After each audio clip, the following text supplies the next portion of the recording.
And welcome, ladies and gentlemen, to Indian Nation Station live at Welcome Stadium. I am play-by-play next to Brian. How are we doing tonight, Brian? I'm doing pretty well. It's an exciting start to the new season here, 2022. Fresh off a great year for the Piqua Indians football team. That 16 straight regular season victories for this Piqua team. Coming down here to Welcome Stadium to battle the Belmont Bison. Yes, it looks like a very, very beautiful evening here to kick off Friday Night Lights for the state of Ohio here at Welcome Stadium. The Piqua Indians against the Belmont Bisons. Brian, what's the MVL look like this year for the Piqua Indians? Well, I'll tell you what, the MVL is always a solid conference, but what you're going to find, I think, is that Piqua is a major favorite to repeat in this league. There's a lot of teams that on paper are young, inexperienced, some real struggling teams at the bottom. I think you're going to see teams like Tiff and Sydney take a step back because both those teams are very young. One has 6 returning starters and the other has 8, and that's not a lot when you're talking about this league. Meanwhile, Piqua might, after a few games, once they get the rhythm, might be even better or just as good as they were last year if they can replace, someone like Josiah Medley. I mean, that is a all-world player. Hard to replace. Josiah definitely will be hard to replace this year for Piqua. D2 Player of the Year in the state, had 36 touchdowns, almost broke a record that I never thought would be broken, of 38 touchdowns in a single season. By the great. Yeah. I mean, it's hard to believe that he got close to that. And Bryce Roberts has got some huge shoes to fill. It'll be interesting to see what Bryson looks like out there this season. Yeah, it looks like the MVL this week is Xenia at Beaver Creek, Piqua here tonight in Dayton with Belmont.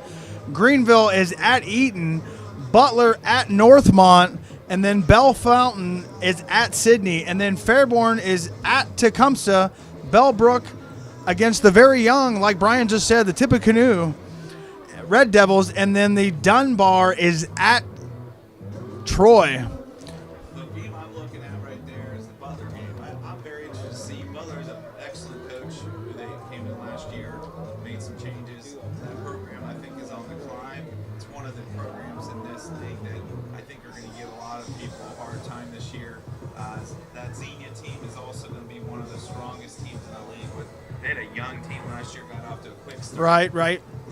Kind of hit the wall, and but I think with their freshman quarterback with a year under, now he's a sophomore, he's got a year of experience under his belt. Gavin McManus, I think Xenia's got a chance to be, pretty darn good as well as Stephens.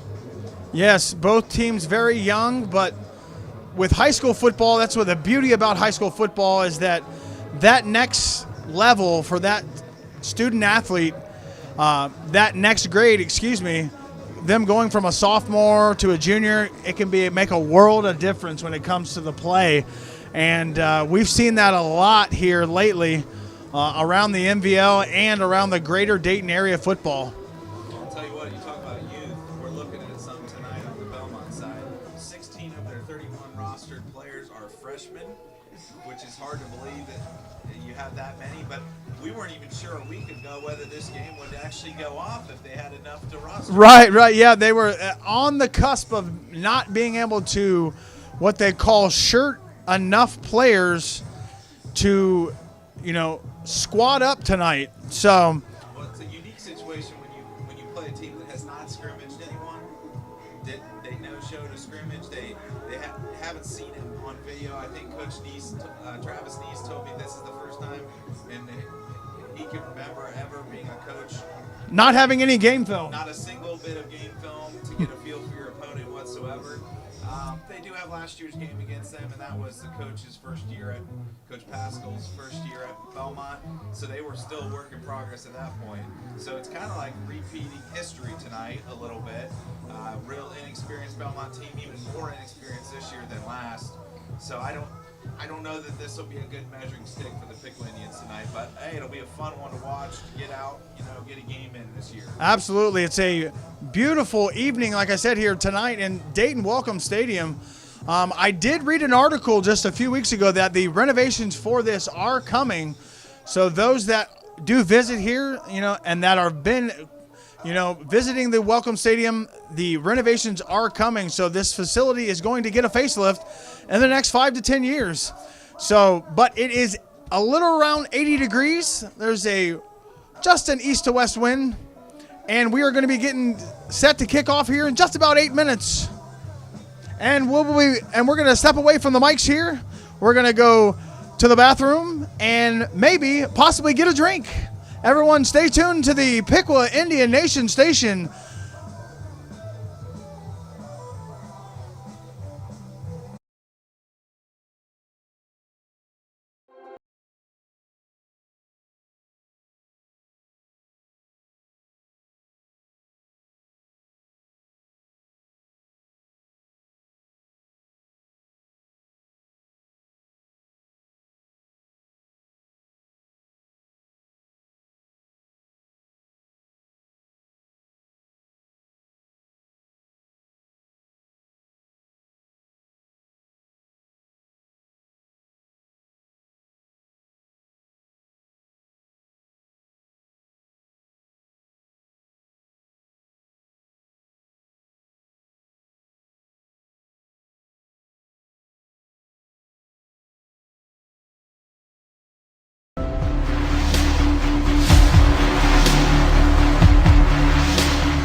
Have you heard of This and That Candy on Main in downtown Piqua? It's for kids of all ages. If they don't have it, they don't make it. This and That Candy on Main has your favorite retro candy. From when you were a kid. There's a selection of 165 glass bottle sodas and 84 kinds of saltwater taffy. Retro toys, they've got them too. This and That Candy on Main, 408 North Main Street. Find them on Facebook or call 937-541-2201. If we don't have it, they don't make it.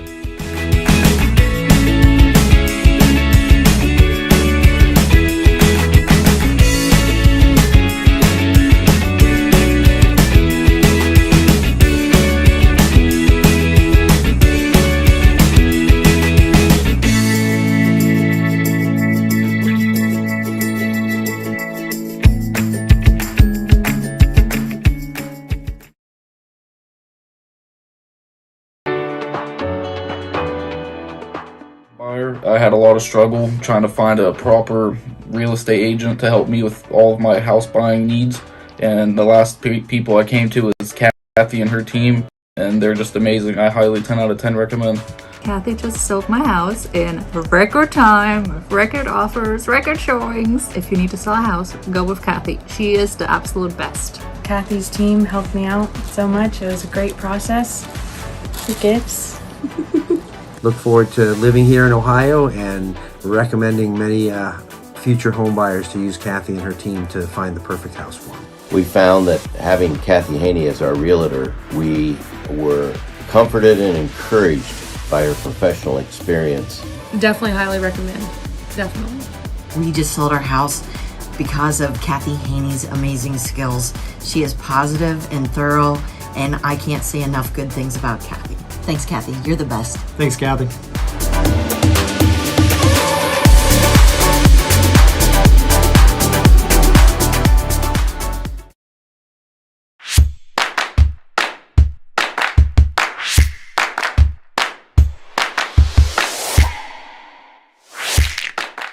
Buffalo Wings and Rings in Piqua is located at 989 East Ash Street.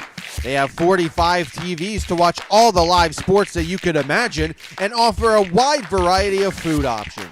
From burgers to wings, nachos, and yes, the pretzel bites, there's something for everybody. Stop by the Piqua Wings and Rings location before the game to get fueled up for the competition and after for the celebration.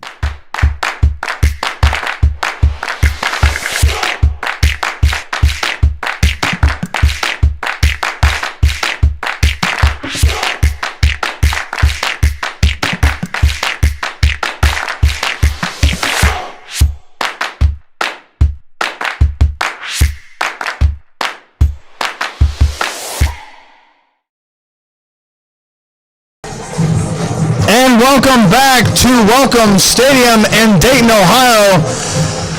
And welcome back to the Piqua Indian Nation Station, home of Piqua Athletics and your 2022 Piqua Indians football. The Indians just took the field, and Brian is going to go over the starting lineup for your Piqua Indians.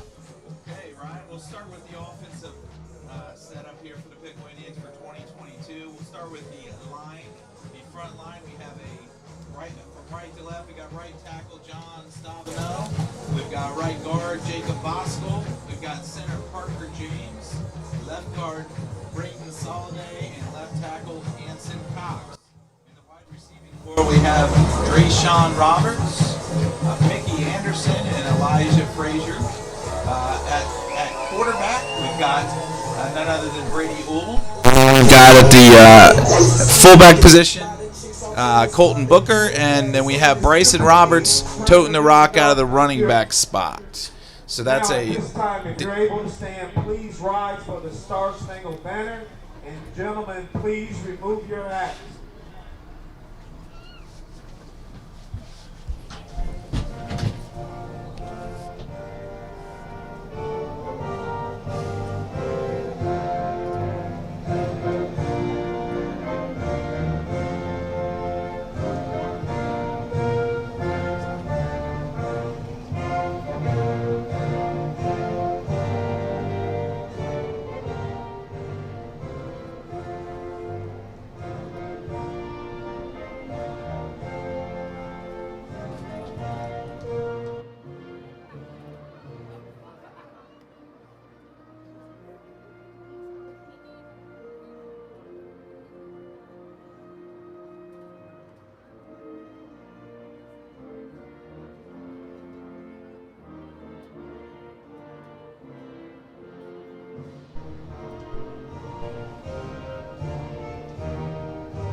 We live in a great country, and Brian, go ahead and pick up where you left off there with the starting offensive line.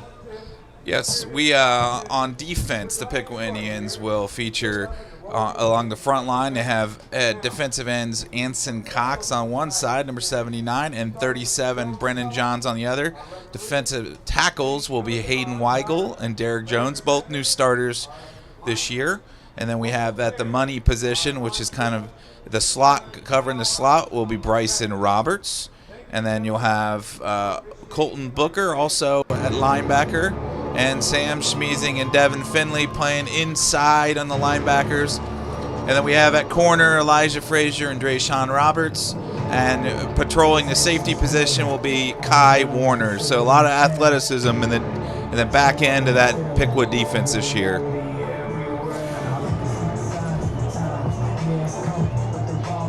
And the Belmont Bison now have taken the field. Those were the starting lineups for the offense and defensive side of the Piqua Indians. And we are just moments away from kickoff here. Piqua looks like they are kicking off. They probably deferred into the second half.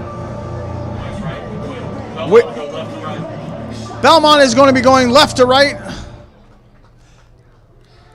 It's going to be a mystery right now with this Belmont team. We don't quite know what to expect here, so we'll see. I guess we'll see from the top. Rhea Evans, Brooklyn Black, Ali Cathcart. Last year, I know they really struggled with their substitution patterns, and they had quite a few penalties out of the gate, which really put them behind the sticks last year. So we'll see if they're at least a little more prepared this year on that end. Yeah, having a young squad like Belmont has right now, with that many freshmen, very young men, young athletics, a lot of mistakes can happen. So we'll see what happens here. as we get set to kick off here for week 1 of Friday Night Lights on the Piqua Indian Nation station. Daniel Parks and TJ Bryant. This is going to be a touchback. Trombo usually puts that thing pretty much out of bounds on these kicks.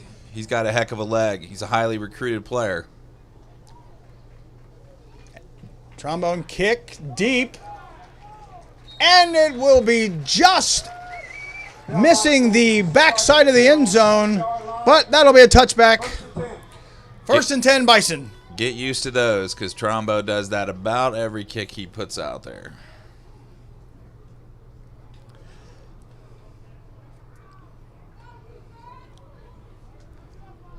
I'm going to guess that Belmont will do a lot of running the ball tonight. I'm going to guess that they're probably going to play. They're going to play wild and loose here in the first few series. Yep, we're going to play spread offense. You're going to probably see a heavy dose of number 9, Tay Arnold. He's one of their veteran players that's still on the team, and you're going to see him early and often probably. Yep. Tay Arnold in the backfield, motion. Inside for a negative 1 yard gain. Tackle on the play there, Mr. Jones was the first Indian there to meet the ball carrier, Mr. Tay. That'll bring up 2nd down and about 11. Oh, they gave him a half yard.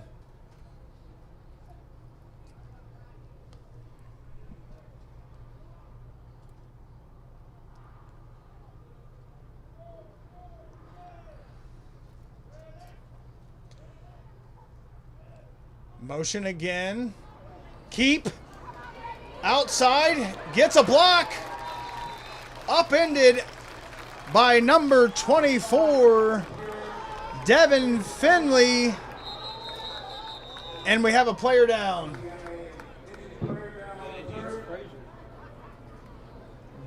I believe that is... It looks like Elijah Frazier on the edge there. Yep, looks like Frazier. That's going to be a question mark for Piqua this year is how they're going to manage strong running teams because they're not as big up front this year. They're a little leaner. They don't have Lions from last year to kind of fill those gaps, and they cannot get hemmed in and pushed around like that, and that's going to be a concern. Yeah, that's going to be a tail of the take here as the Geese come flying in from the south. But the tail of the take here, I believe you're right there, Brian. You saw it on that last play. There was a little bit late pursuit. The edge looked like it was sealed to me. But the front four of Piqua is going to be a very big question mark because that was kind of the backbone of the defense last year was that front four.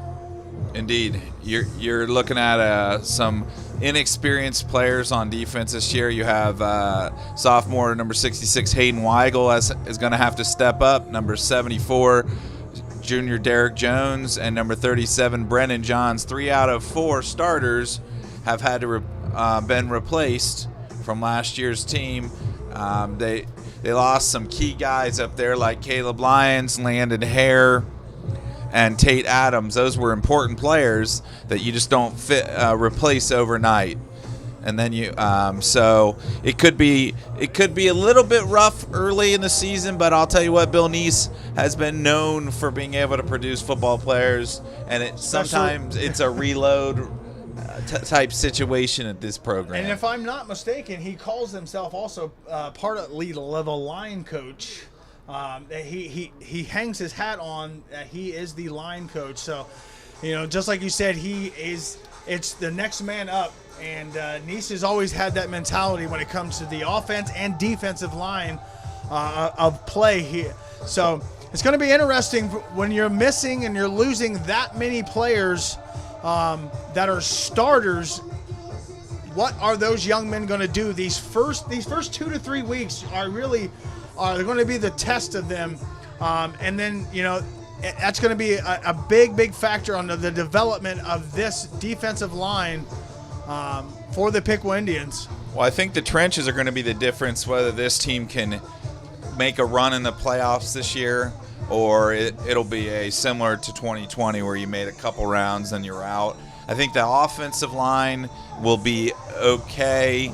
I think you don't have a lot of room for error with the defensive line this year, and really their progress, I think they may not see a lot. It may not hurt them a whole lot during the regular season with their schedule being what it is. I think they're probably going to be a favorite to win all their games, to be honest. But I think once you get to the postseason, you start hitting those Cincinnati teams, then you really get a measuring stick. And by then, they're going to have to build some depth on this team because there's just not, you can't lean on some of those guys like you did last year. And it looks like Frazier is back up under his own power and jogging off the field. That is a very good sign for the Piqua Indians. Now this brings up a question now. I wonder where they'll go with that corner spot. It looks like that it'll be Drake Owen. Yep, he's coming in. He's only a sophomore. So now you've had to go. You went from senior to sophomore here, and you're going to have your depth tested right away here. Yep, going to be tested on the outside if the Bisons choose to do that. That run was about 10 yards and gave the Bisons their very first down. So 1st and 10 on the 30-yard line. I think they got more first downs on this drive than they did the whole first quarter last year. Fleming taking his time. Motion. Give to the outside. And filled quickly. Coming off the blocker was number 9. That's Colton. Colton Booker. Nice job by Colton Booker right there. Yes, fighting off that block from that wide receiver to fill that position on the field and make the tackle for a minimum gain of none. And that'll bring up 2nd and 10. It looked like Arnold had some space there, but then Colton really attacked the ball and made a nice play there.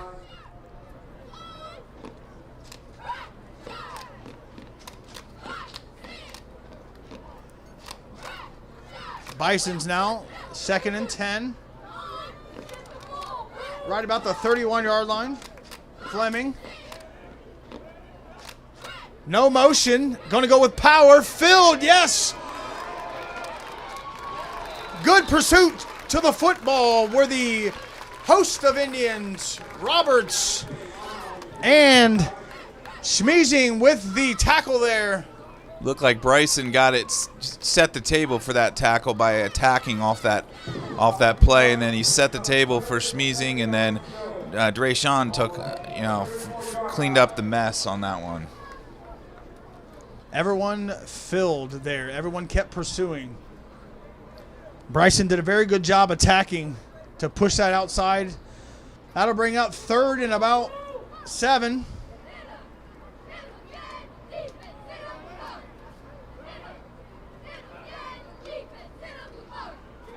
Give inside. Ball's loose. Oh, he regained the ball.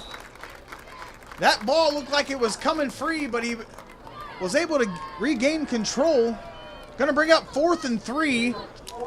I will tell you what, Belmont looks a lot more organized this year.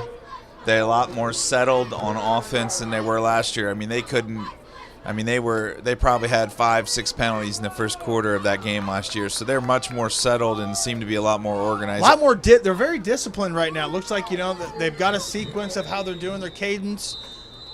And it looks like we had a little bit of substitution.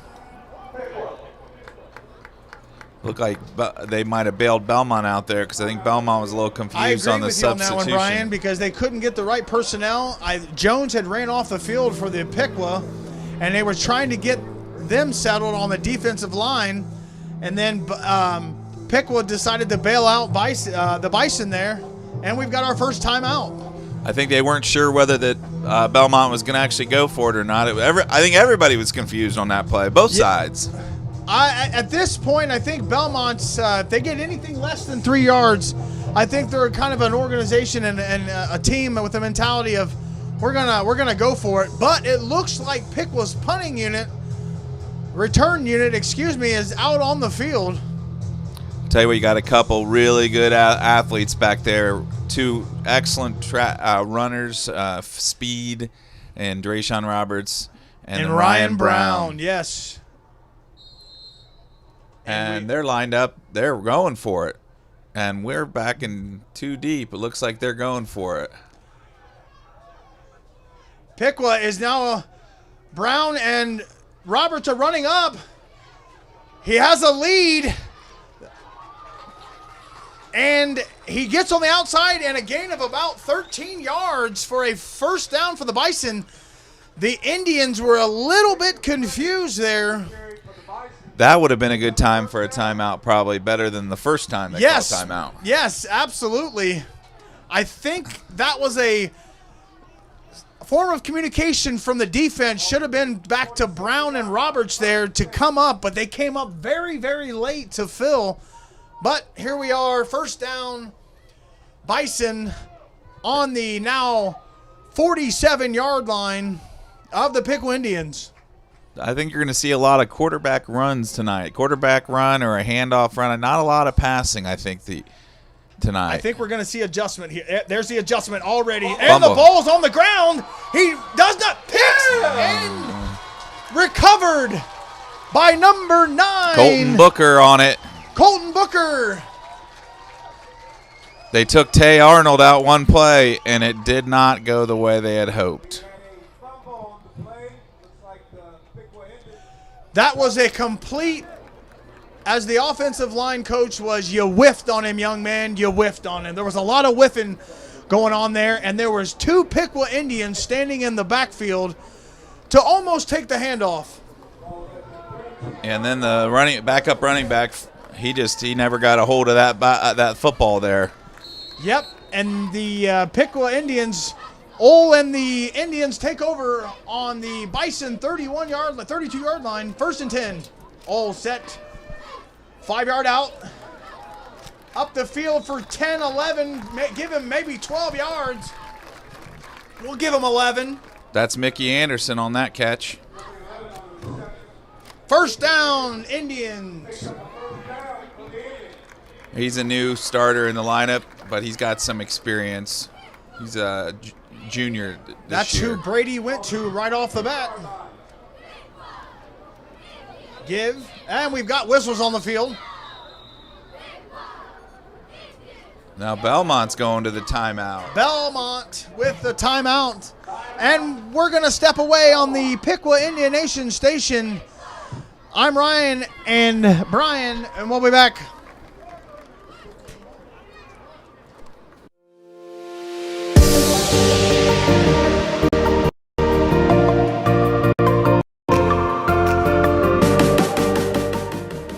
No matter if it was a long day at work, home, the practice field, or you're just celebrating a big win with your teammates, the Piqua Little Caesars has you covered. Pick up a hot and ready $5.99 pizza anytime.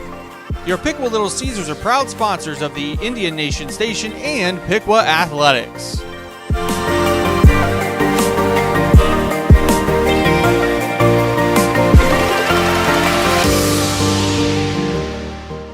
Pizza, pizza.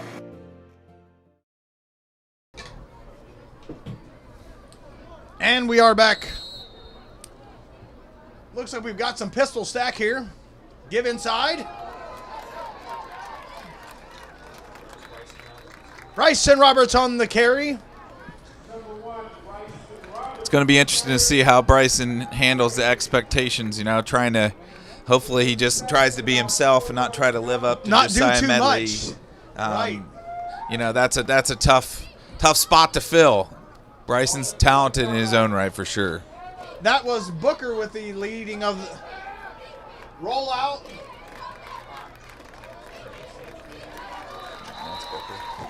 And caught by Booker.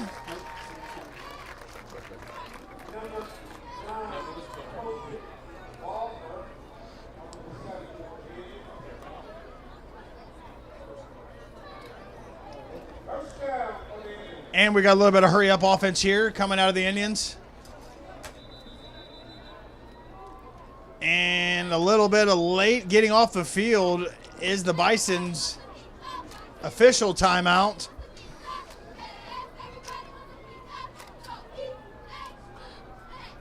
With the injury to Elijah Jamar Frazier. Holloway comes in. With the injury, looks like Josiah Medley's brother Roman is in the game. Bryson Roberts, 10-yard touchdown run. That was way too easy on that drive. With a seal here and a seal there, the Indians score, and it's now 6-0 in Dayton.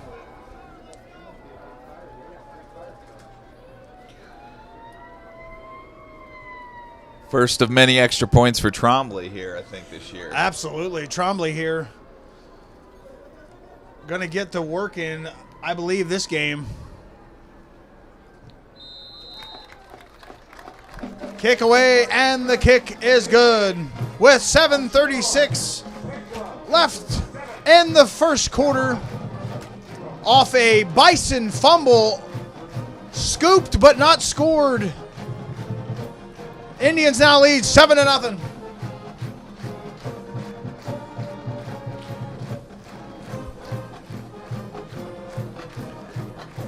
It'll be interesting to see how this Belmont team handles, when they fall behind a little bit. Will it be a situation where they battle back, or is it gonna kind of? Are they gonna roll over quickly? Yeah, is it gonna snowball on them? Because it's tough when you're undermanned against a real good team like Piqua. We'll see if they'll be able to stick in it. They've been doing a pretty good job offensively, to be honest, running the ball. Yeah, they got 2 first downs there in that first series. Just had a bad play there. That one bad play off the 4th and 3 conversion from the Bison. And that very first play, Piqua went in and scored. So Trombley and the Indians will kick off.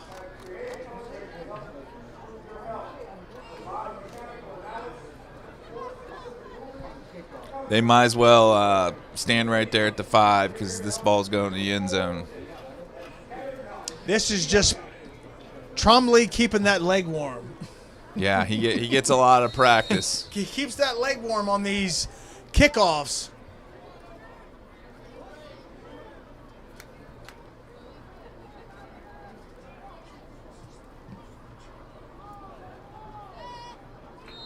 And that one will sail through all the way through the end zone for a Bison touchback. 1st and 10 Bison.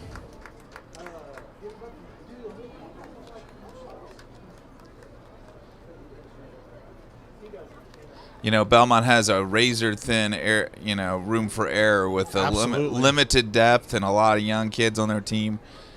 This is going to be a tough challenge. They cannot afford to have any injuries, and they just can't. Against a team like Piqua, it's gonna be a long night. Little room for error.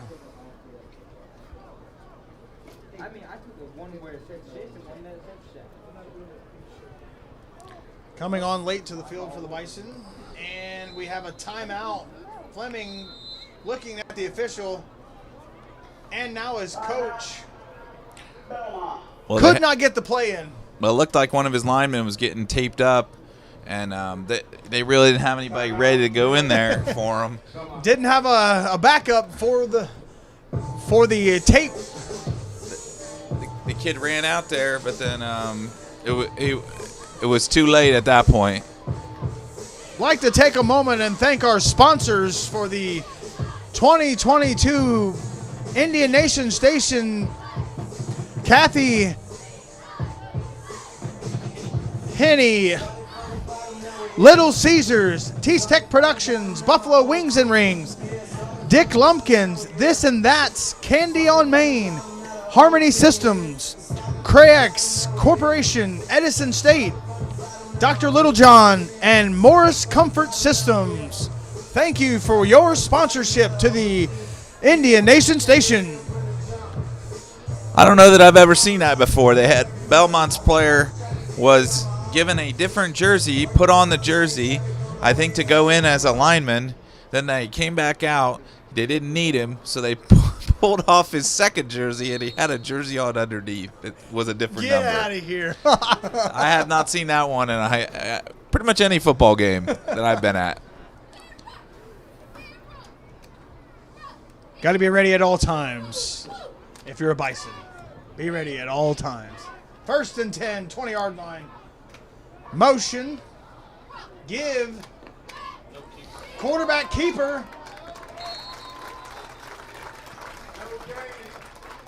Taken down by number 66, Hayden Weigel.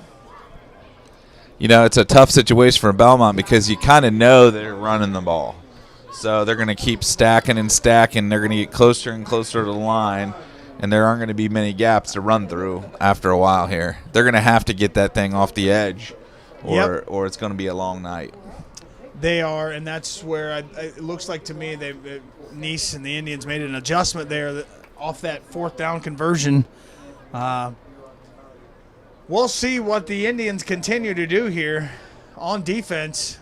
That was a loss of about a yard. Going to bring up 2nd and 11.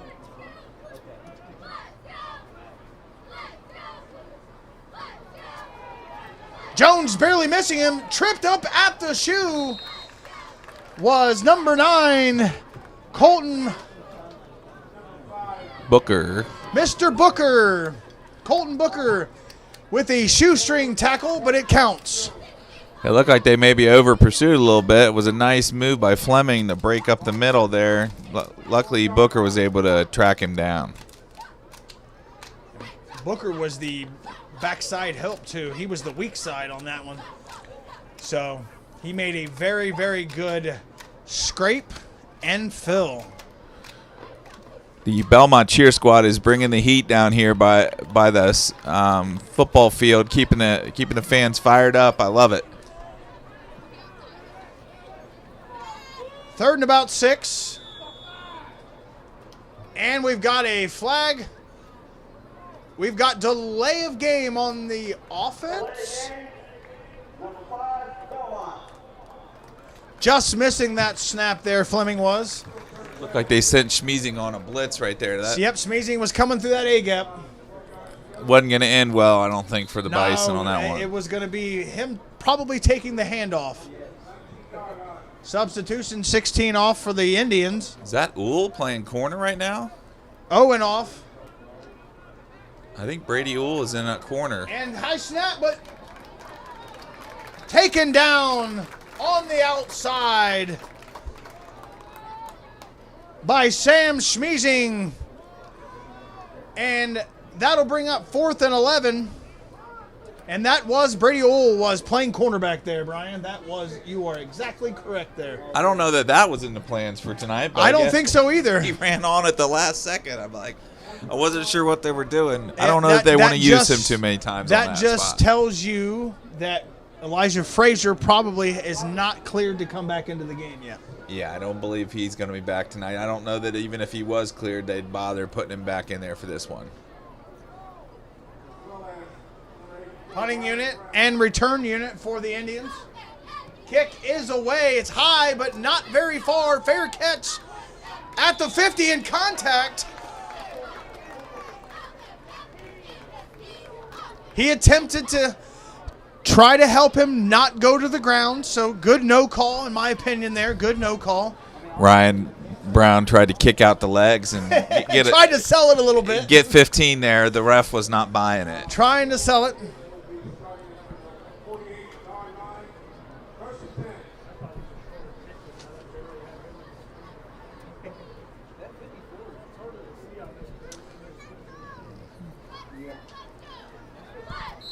Indians now 1st and 10 at their own 48-yard line.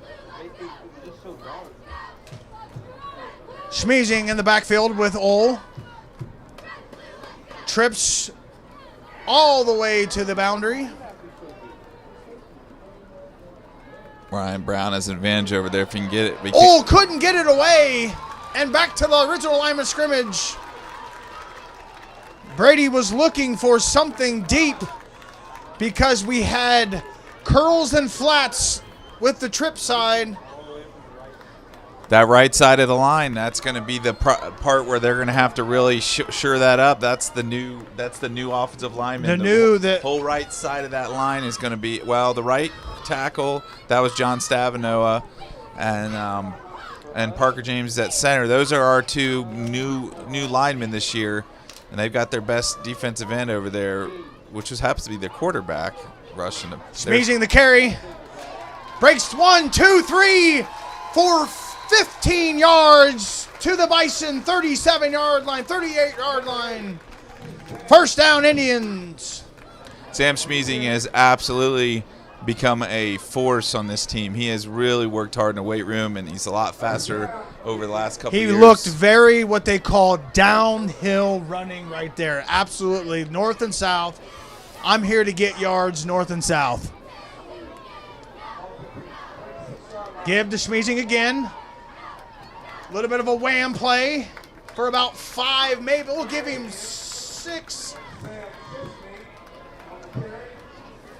They're going to be able to use, Piqua's going to be able to hopefully blend in a lot of different bodies tonight to get some guys some starting first-team reps. Right now, Roman Medley's been forced into action. Josiah's younger brother has been forced into action on the outside as a receiver with an injury.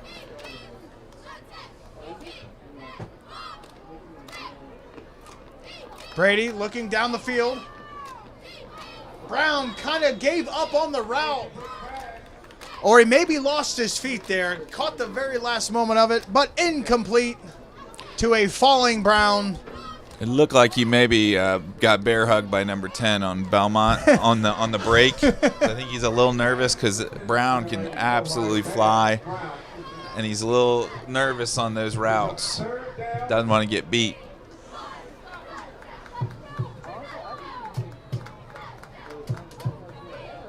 Third and 4. Motion, give inside. Smeezing runs over a Bison.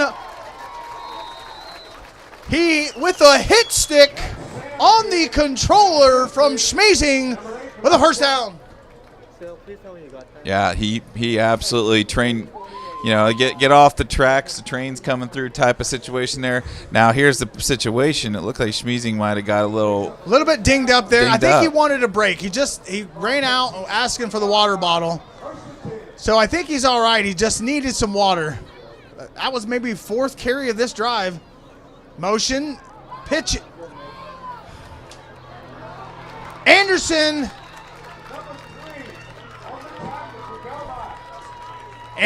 Loss of maybe about a 2-yard loss there. So you're already seeing the running back depth. Kai Warner's in there now. I don't know what's going on with Bryson, but when Smeezing had to step out, they brought in Kai Warner. I think Bryson's just getting a break, and they're getting a couple guys back there to give him some reps. Yeah, I think the mentality here, you're coming in as a coach, is that you kind of want to see what your ones can do, but your backups all with a rollout. Soft pitch to Anderson there. Very nice touch pass there from Brady Ole. Anderson with a gain of about 12 yards, and that'll be first down Indians. First and goal on the 7. He seems to have a comfort level with Mickey Anderson, and you right can see off that the bat, early. yeah. The very first play of the game, I think, it was a completion to Anderson. At the 7-yard line, first to go. Warner back there with Ole. Give to Warner, and he'll score! Touchdown, Indians! I mean, that parted like the Red Sea right there. I mean, that there was nobody there. He had all kinds of space. Yeah, absolutely. He was escorted into the end zone on that one. Touchdown for Piqua on a 7-yard run. Junior Kyle Warner there. Kai Warner for the touchdown run. Kai's a heck of an athlete. I coached him last year for basketball, and you'd be just blown away by some of the things he could do athletically. It's on a regular basis. It's a good sign for Piqua for this year and next. Trombo with the, of course, good extra point. PAT, point attempt after. 14-0 here in Dayton, Ohio. 1:16 left in the quarter. Very good drive from Piqua there, Brian, with that where we got to see a little bit of run. Old maybe attempted 3, maybe 4 passes there. Offense of line looked, parting the Red Sea. Very, very good analogy there. That last touchdown run from Warner. Yeah, they looked a little bit better on a few of the passes. There was some pressure. They got to get that cleaned up a little bit, but they didn't hit him with the 60-yard pass. That was just kind of 10, 12, 15 yards at a time, and I got the job done. That's for sure.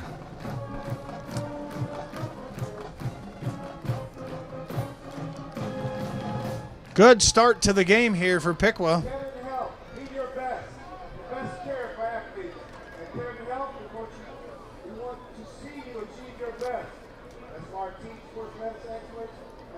And practice time for Mr. Tromble. If this doesn't make it to the end zone, we'll all be surprised. 1:16 left. Kick makes it just to the back half of the end zone, not through the end zone.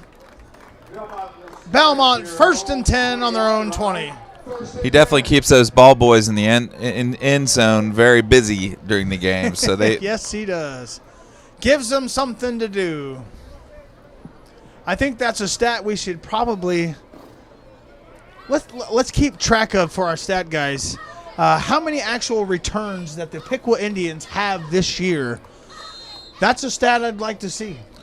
I can count on one hand how many times someone got a return last year on Piqua, and that's no joke. Probably 3, maybe 3 times. Maybe in the rain. It rained about every single game we played last year, so there were a couple that got caught up by the wind and rain. But other than that, it was nothing.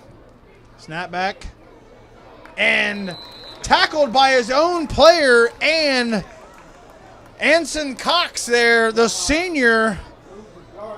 Should get credit for that tackle by pushing the Bison into the other Bison. This is just problematic because you don't have a passing game. So now is just leaning on them, and they're bringing in 7, 8 guys in the box. Put 7, 8 in the box there, and they're gonna make you throw the football now. Like we said, no game film.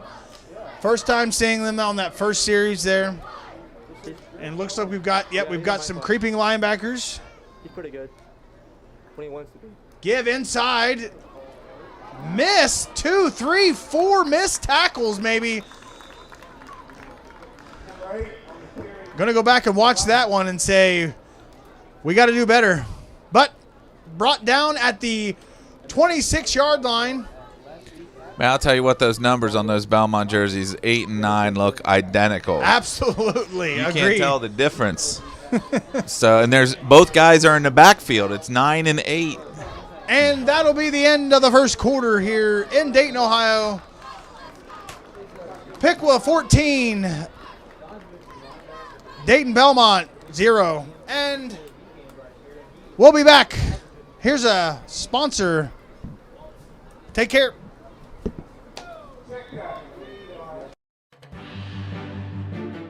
We interrupt this game with an important message from Craig. Let's go, Piqua! Craig strives to hire talented people, passionate to continue learning both professionally and personally. When you walk in the building, you can sense family, teamwork, and fun. Come join the team of dedicated workers and become a part of the Craig's family today.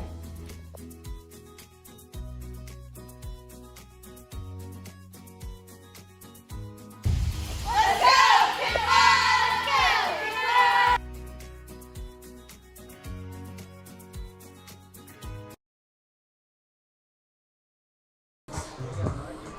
And we are back here in Dayton, Ohio, start of the second quarter, where the Piqua Indians have a 14-0 lead. Brian's got a few scores over there coming out of the MVL.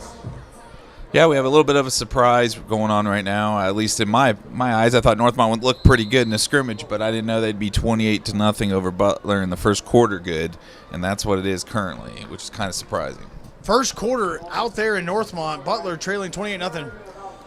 Third back here in Dayton, it's third and about 3, maybe 4.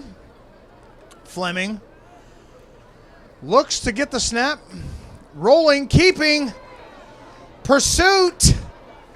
And he'll just get enough for the first down. He's a big kid, you know. You can't underestimate how his size, or he will run right over you. He is. He's not your traditional. He's more like a fullback than he is a quarterback size. Warner with the tackle there. He ran right through some arm tackles right there by the Piqua Indians. Warner coming from all the way from his safety position to make that tackle. When it looked like pursuit was there, a few Indians took some bad angles, but Fleming was able to get a first down. 1st and 10 on the 32-yard line.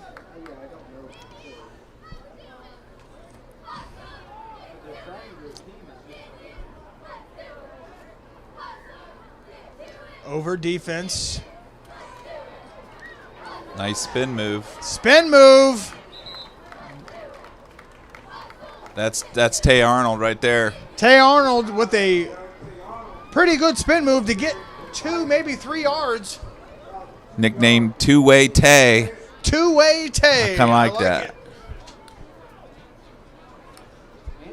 Well, Belmont should be, you know, every guy should be nicknamed Two-Way because pretty much all of them are playing both directions in this team.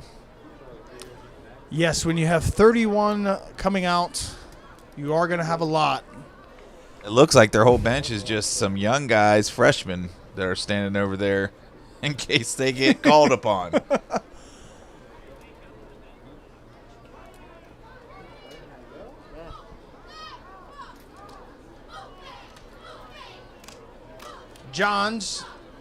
Brennan Johns here, defensive end, coming from the backside. Just can't get there.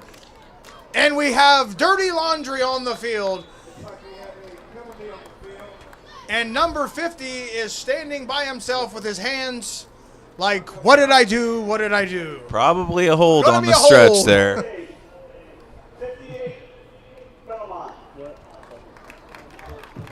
Do you take it or do you just give them 3rd down and long here? I take it. I take the yards here. We'll see what Coach Neese decides.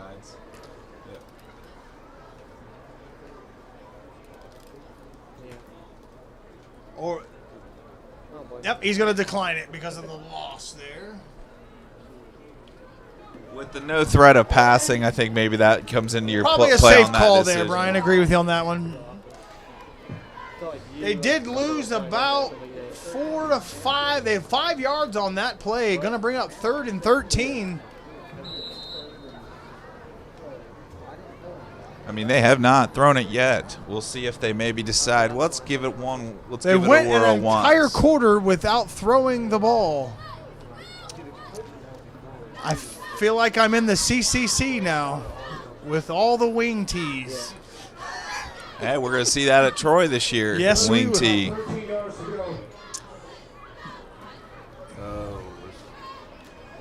Number 9 with the direct snap. I'm pretty. Two-way Tay with the keeper. I'm pretty sure that guy moved early, but the flag did not come out. The running back did, but that's okay. It's 4th down anyway. It's going to bring up 4th and 8.5, maybe 9. But the Bison will punt it away here. 3 off. 3 on for the kick. And Drayshawn Roberts, the senior, for the Piqua Indians is back at his 35-yard line, 34. It's interesting they don't have the two guys back this time because they got burned earlier on that. Come up, come up, come up, come up. Makes one man miss. Gets the outside. Can he make another? He's got a blocker and just can't get away from number 2 of the Buffalo Bison. I'll tell you what, he's a heck of an athlete, Drayshawn Roberts. Drayshawn was one man away from 6, but good return will go down the books for the senior return man. Bring up 1st and 10 for the Indians. Yeah, they changed their setup there, and I think they may stick with that after that result. And there was, it looked like a lot of Bison ended up tumbling over themselves there. So, but like bowling pins. It was. They were kept falling. 29-yard line. That's where Ole and the Indians take over. Start this drive. Swing pass. Back to Roberts. Makes one man miss. 2 men. Got his back of his jersey. But for 9, maybe 10 yards. Drayshawn Roberts, in a lot of ways, reminds you a little bit of Josiah Medley and his athleticism and his breakaway speed. He will be probably their home run guy this year. Him and he's just real quick. He's real quick in space. He's a lot to handle. It's the 2 men for a first down catch and run for Drayshawn Roberts, the senior. First down, Indians. He's got that wiggle about him, you know. You don't want to be stuck in space with him because that first 1 or 2 steps. Yeah, it's that one-on-one. You do not want to be in a scenario with him one-on-one. 1st and 10 at the 15. We've got, I believe we've got illegal substitution on the Bison.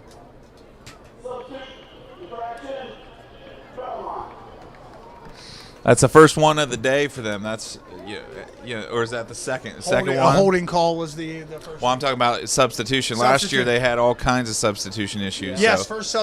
first substitution penalty. Definitely an improvement in that way for the Bison. Gonna bring up first and 2.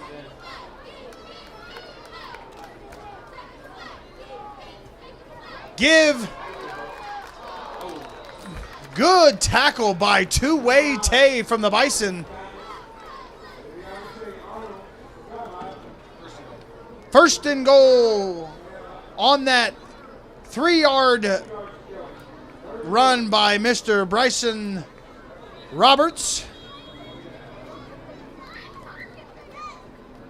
Some confusion here on what the official marking was and where. Now it's first down. Now they've got it right. Bryson Roberts, touchdown Indians! Virtually untouched there, Brian. You know what? They're going to get a lot of guys some action. Bryson looks a little bit like he's not 100% for some reason. So, but it was good to see him get in the end zone on that one. We'll have to keep an eye on that one. But that was that was the Cousins show right there, the Roberts boys. Started with Drayshawn, finished with Bryson. The Roberts show. And the kick is, of course, good. And with 8:01 left here in the second quarter, your Piqua Indians lead 21-0. All started with that 30-plus yard return from Drayshawn. Yeah, he just kicked it into gear, and then they gave it to him, fed him the ball a couple more times, and got him a couple first downs. Couple swing passes, couple flats.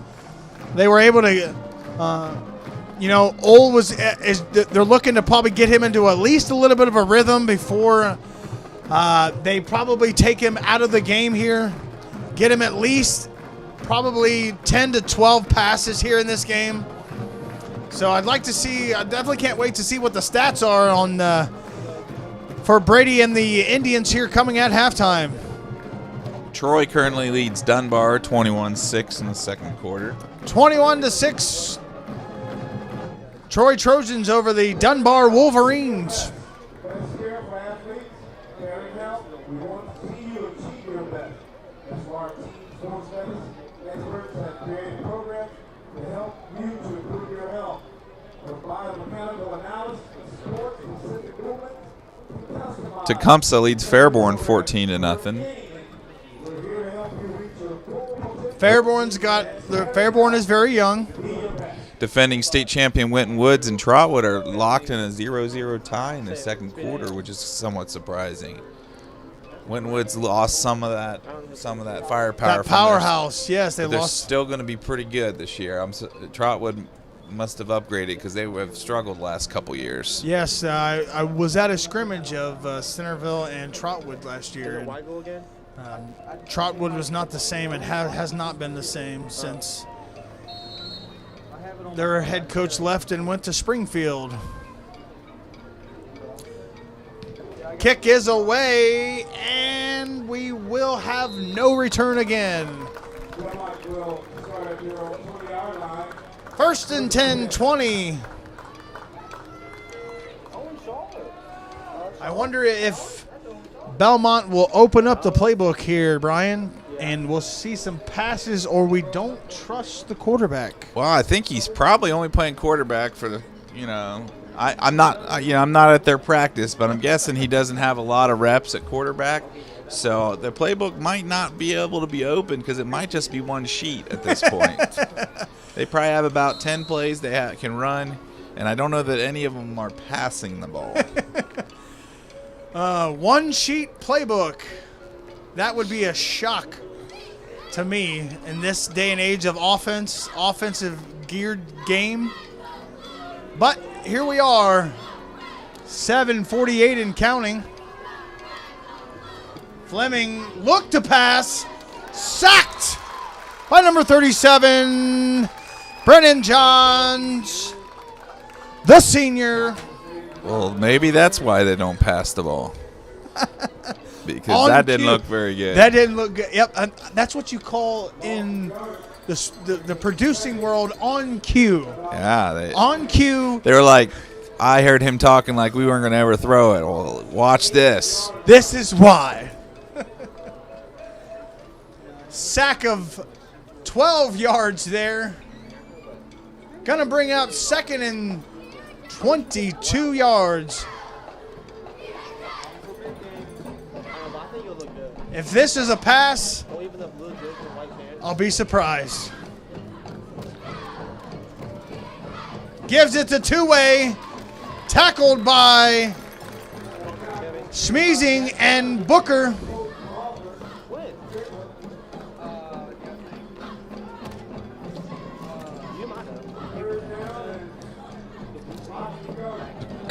The announcer here said third down and a lot to go. And he's not kidding right now. Now, I don't think they're going to try to throw their way out of this one either. Nope, you just try to get what you can and punt the ball away.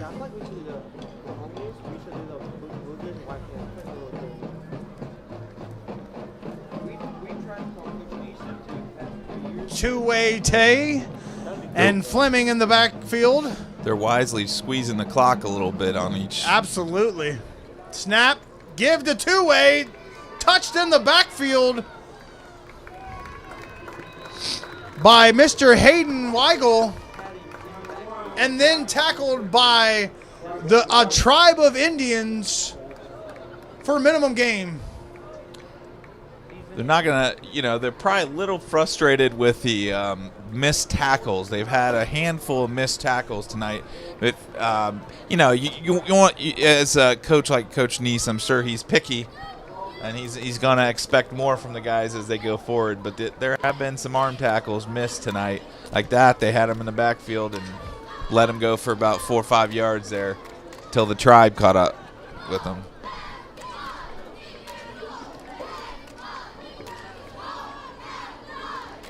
High snap gathered.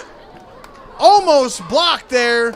Roberts cannot make the man two-way. Tay miss. That'd be three-way Tay now. He plays special teams as well. All day, all the way, Tay. Man, there's so many things you can do with that name, isn't there? Absolutely. Agreed there, Brian. Oh, we've got laundry on the field. I do believe we had some chirping going on between players. We'll see what the call is.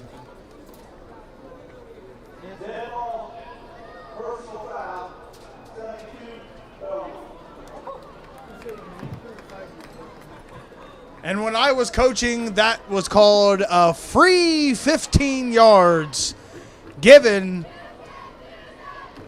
to the opponent. I think we're getting a little testy here, Brian, with the score being 21-0. Sometimes on special teams can get a little bit dicey with you always like to block through the whistle. But here we are, 4:56 and counting. 1st and 10, 35-yard line. Smeezing doesn't get touched, gets ridden on the back for 12 yards. First down, Indians. That was a nice job blocking up front there. They gave him plenty of space to run, and he gets ahead of steam. Schmiezing's a handful to tackle.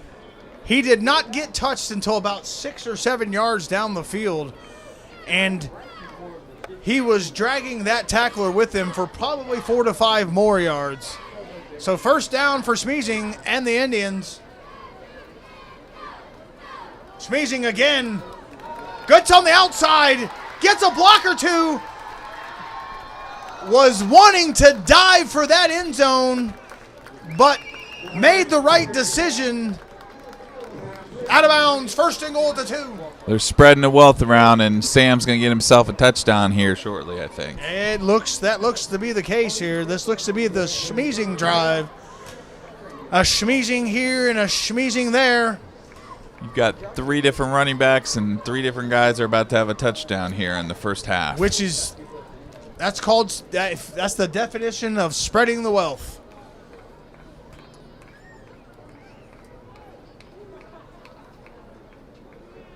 Motion, kick, and in the end zone for touchdown number 4 for the Indians. That'll bring the score 27-0 here in Dayton Welcome Stadium. It just feels real easy right now, and that's the way it felt a lot last year. Just in these games against most teams they played, they just score without a lot of trouble. Scoring almost at will. Schmiezing on his long run there, to me, made a very, very nice move. I believe the play was inside. It looked inside, but he kicked it out. And Trumbull's course kick is good. Schmiezing kicked that outside and almost scored, but he was able to finish it off for a 2-yard touchdown run for a 28-0 lead here with 3:52 left in the second quarter. It's beach night tonight for the Piqua student section, and there's actually quite a decent amount of students down there. Made the trip down here to Welcome Stadium. And those that are watching at home, watching this back, I promise you there are fans here. There's just none on the Piqua side. Everyone is over here on the home side of Welcome Stadium. But just like Brian said, the student section here is larger than he expected. So, good crowd, good weather. Considering we don't start school for 3 weeks. Yes, and I was talking. Amazing. It's absolutely insane to think about that these players are going to have 3 games under their belt before they sit in their desks to have a class. And they'll already have the Troy game out of the way. Yes, absolutely. The Battle of the Miami will be out of the way going into week 4 there. So, I'm not complaining, I'll tell you that, as a teacher at Piqua High School. I am definitely not complaining about that. Well, since my are a little bit on the younger side, 6 and 7. Ooh, kick short, but dances into the end zone for a touchback. Mine are 6 and 7, so mine are going to be 7 and 8 this year. First and second grade, so the saying goes, I can't wait for my kids to go back to school. That that happens when they're young. Right now, you're wishing they were starting like some of these other schools are right now. Right. But But you get it to have a little more fun for a couple more weeks. You know what? At the end of the day, it is fun. It is, when they're a fun age right now. They are, but we are at a running clock, but I don't know why we're at a running clock.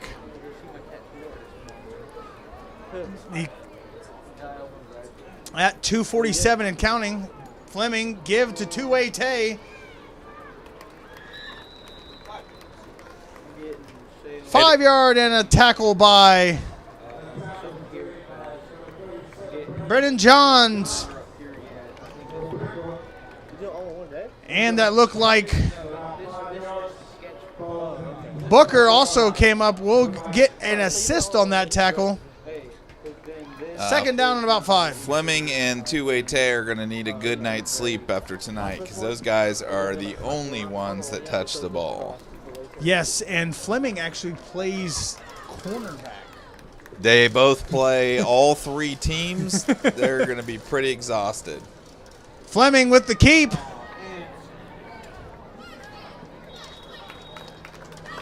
Bryson with the tackle for the Indians. With a half-yard gain. Timeout, Bison.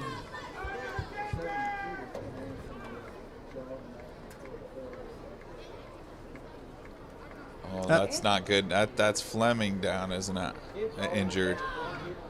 That is the quarterback, Fleming, grimacing in pain and limping off the field with the trainer. Looks to be grabbing that right knee. I wonder where they go next. Maybe they'll just put, Two-way Tay looks like it. He's going to get it the rest of the day. He might be quarterback, actually. I think they might just put him back there and snap it to him at this rate.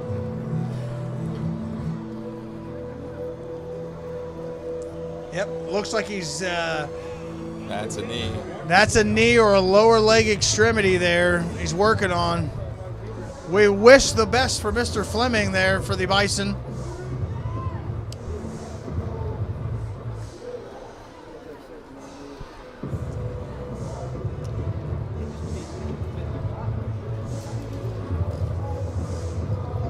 And we're going to step away. Here's a word from our sponsors. Dr. Littlejohn believes that clear vision begins with regular comprehensive eye exams. His friendly and professional staff will make you feel welcome in his office located at 8090 Looney Road. With our great selection of stylish eyewear, our licensed opticians will help you pick the perfect pair of glasses. Dr. Littlejohn participates in many vision plans. Call us at 937-606-2772 to schedule your next eye exam. We look forward to seeing you soon.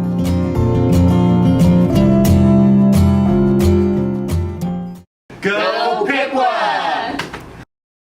Hi, I'm Doug Morris. Hi, and I'm Linda Morris. Welcome to Morris Comfort Systems. We custom fit all of our ductwork so your system works at tip-top shape. That's important to you because it makes your furnace and air conditioner run more efficiently. It makes your bills go down, and we all like efficiency, and we all like economy. All of our techs are NATE certified. We do train them. They go through 10 to 12 hours every year of updated training and certification. When you call Morris, you can... And Fleming was able to come off the field under his own power. It looks like they do have Arnold stepping back there to play quarterback now. Two-way Tay, now new running back. Claiborne and Booker with the cleanup for the Indians.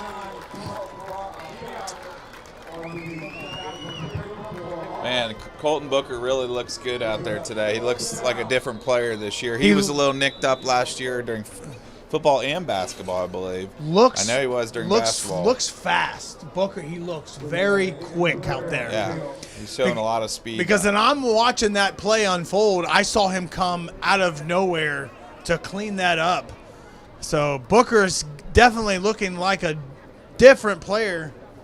Number 55 for the Bison, Jackson Allen. You know that he's... And we're going to be back in just a moment. Here's a word from our sponsor. Hi, I'm Doug Morris. Hi, and I'm Linda Morris. Welcome to Morris Comfort Systems. We custom fabricate all of our ductwork so your system works at tip-top shape. That's important to you because it makes your furnace and air conditioner run more efficiently. It makes your bills go down, and we all like efficiency, and we all like economy. All of our techs are NATE certified. We do train them. They go through 10 to 12 hours every year of updated training and certification. When you call Morris, you can expect a friendly face, a cheerful person to schedule your appointment, and we do schedule our appointments to your convenience. Morris is located at 401 South College Street in Piqua, and you can call 1-800-350-5662 or... And we are back. The Bison will be punting the ball away. Dribbled. Blocked! Brendan Jones. Johns, excuse me. It looked like he might have kicked it right into his teammate's back. Johns looked like he pushed that Bison right into the lap of the punter.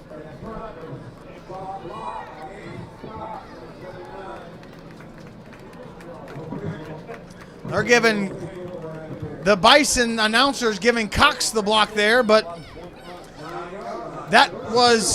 they both were in the backfield though, so I'll give them that. First and goal on the 9-yard line for the Indians. Not an ideal scenario for Belmont to put them in this spot. Warner in the backfield with Booker. In a stacked position. Give. No pass. Touchdown. Brady Old to Ryan Brown. They're spreading it around. I'll tell you what, they're trying to get everybody a touchdown today. All the key guys are trying to get them in the end zone, I think.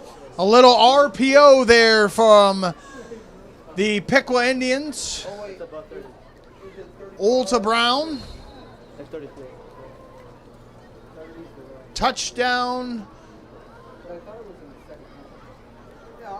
And the game clock has hit triple digits here. Triple zeros, excuse me. And the PAT, of course, is good. And it is now officially halftime here in Dayton, Ohio, where the Piqua Indians lead the Belmont Bison 35-0.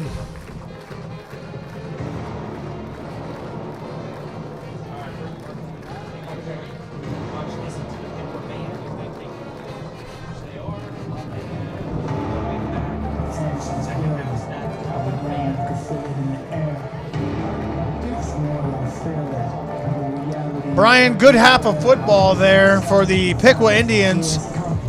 All around just great overall effort by the offense and defensive line.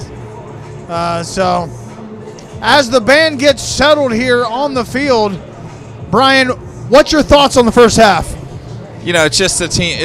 They're overmatched. Belmont's in a situation where they're just overmatched, and Piqua, I thought, you know, they're doing what they're supposed to do, and that's that. We talked about that last year. That's a measure of a good team. Is you do what you're supposed to do. If people think you're going to win 50-0, you win 50-0. If you know, and they put 35 up in that first half, and it looked pretty easy doing it. You know, that's all you can ask for from your guys, and I think Piqua showed up just the way they were expected to. And we're going to stay here. We're going to take a break and then be back with the band in just a moment.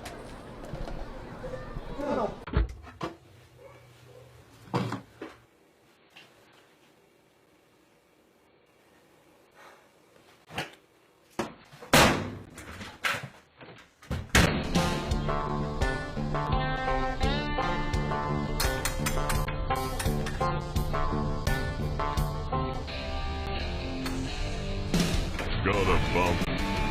Call Mom. Dick Lumpkin's Auto Body. For years, we've continued to lose our best and brightest students to other universities. They're going off to major in fields like business, education, nursing, and engineering, even taking classes online. And they couldn't be happier. We couldn't be happier either. After all, that's how we planned it. With Edison State's Bridge to Bachelor's degree program, you can get your 2-year degree and core classes at Edison State and then transfer to a state school. Save thousands of dollars and get the same great education with Edison State.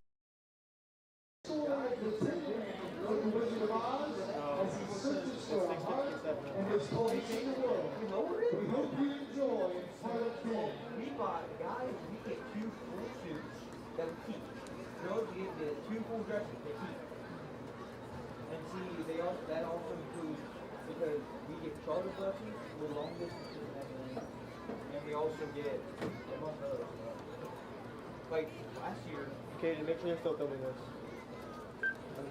Last year, we spent 35.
Harmony Systems is a manufacturing company that has been a staple in the Piqua community for nearly 30 years. The most recent milestone was the acquisition of a second facility that is roughly 100 yards away from the main plant. This location will allow for Harmony's continued growth and success.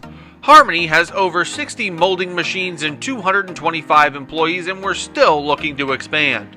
We offer competitive wages and a benefits package that includes access to a medical provider within walking distance at no cost to the employee. Come join our team and help make great plastic products.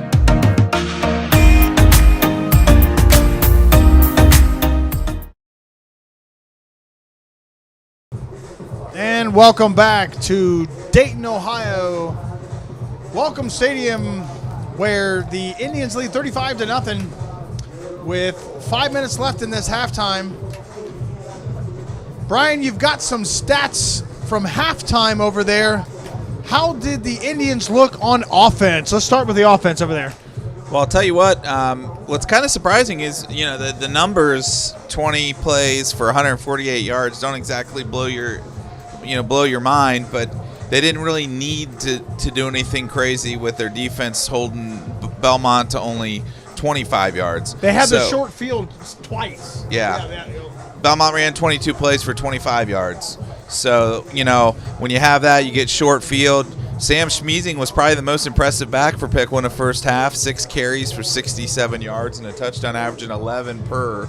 That's pretty amazing. Yes, absolutely. Brady Ull was his efficient self that he is. 7 of 8 for 55 yards and a touchdown. He really seems to like targeting Mickey Anderson. He hit him 3 times for 23 yards.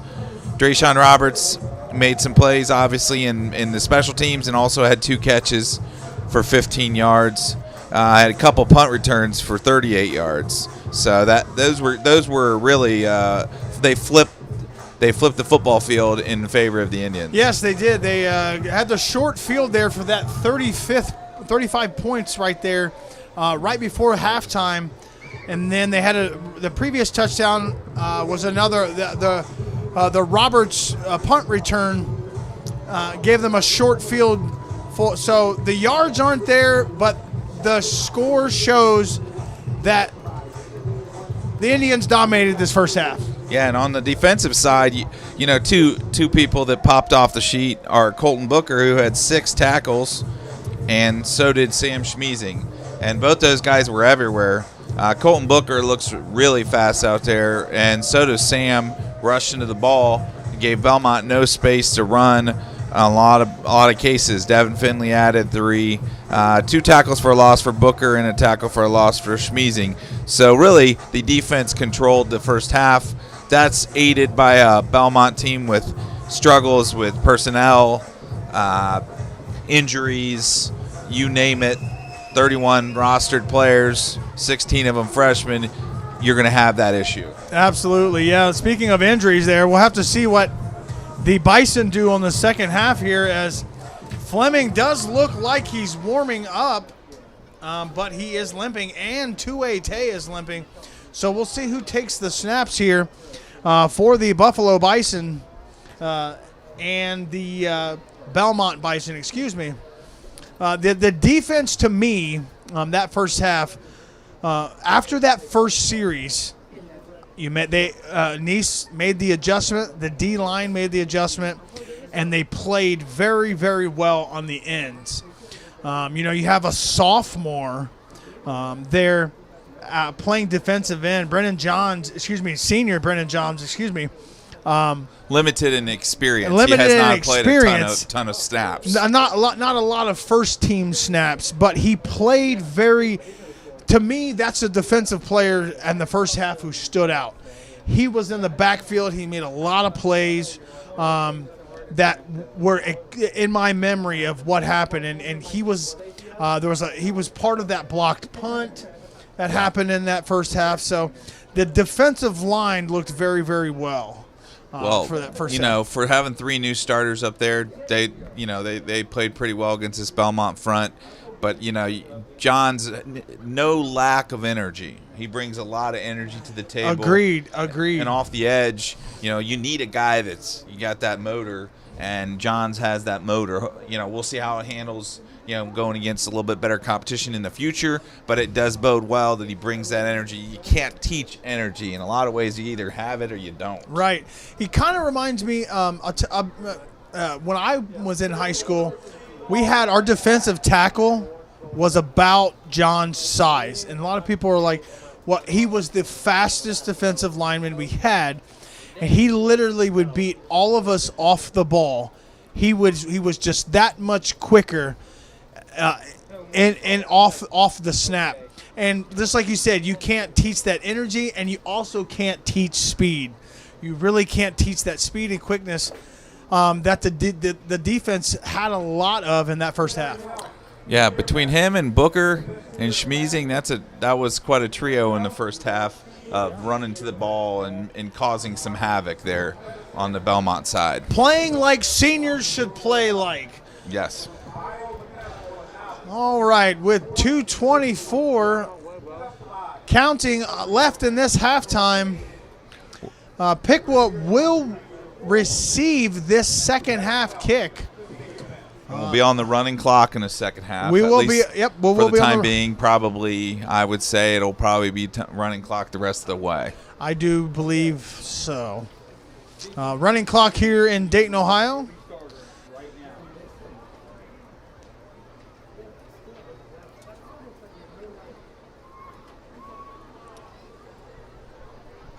If you're Piqua in this second half, you're going to see probably some different people get out there and get some time. Some personnel changes, avoid absolutely. Any more injuries?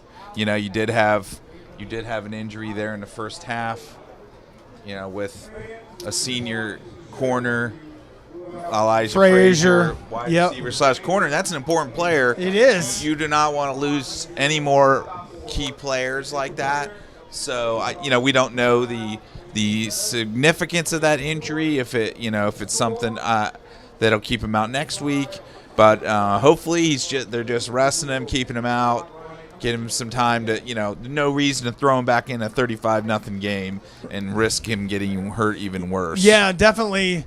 The game, what they call, is in hand for Nice and the Indians. So that happened on the second play of the game.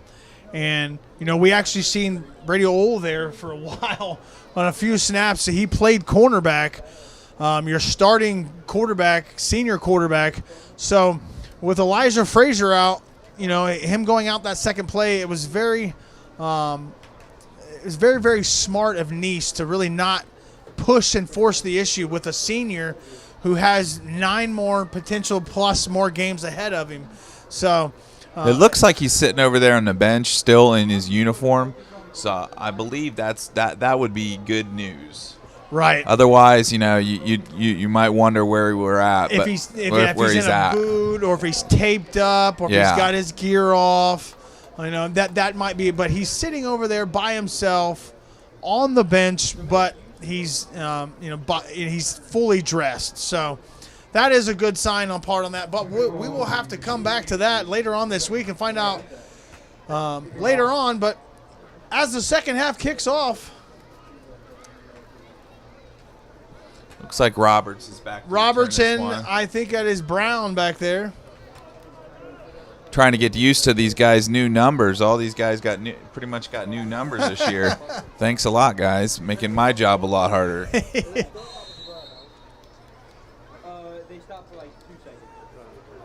And I just heard an old Nokia ringtone. Kick is away, and Roberts will field it at the 5, to the 10, 15, kicks the outside. He's got a man to beat. Brushes the ankle. Number 3's got the angle, but he's getting a block from Brown, and 95-yard touchdown, return for a touchdown. Drayshawn Roberts. What a return. I'll tell you what, big ups to Ryan Brown. Did you see how fast he sprinted ahead to make that last key block to get him to the end zone? Yes.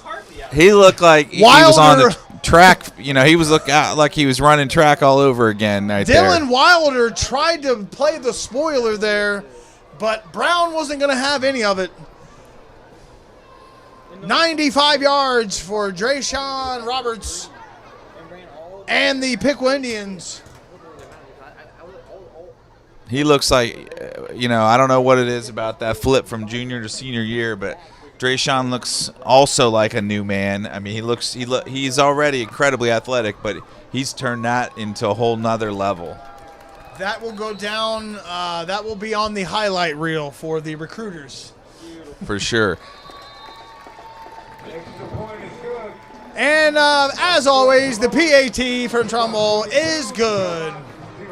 And running clock, again, remember, is in effect here with the score 42 Piqua, Dayton Belmont, nothing.